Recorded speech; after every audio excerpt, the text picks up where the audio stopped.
Hello, my name is Andrea Davies and I'm the author of a new report from sy'n called Equity of Curriculum Experiences for Pupils Who Are Educated Other Than at School, or EOTUS.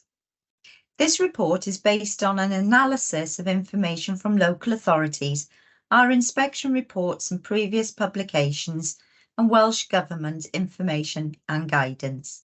Undoubtedly, the most insightful evidence we gathered was from the young people themselves who attend PRUs.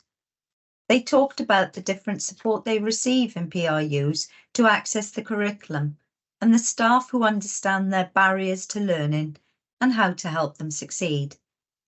The report also provides a range of cameos of effective practice and identifies strengths and where practice requires further improvement.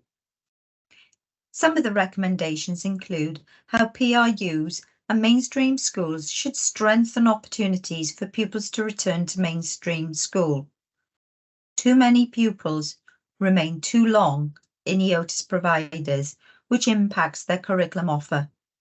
Too many pupils have part-time arrangements in place which are not monitored well enough by local authorities.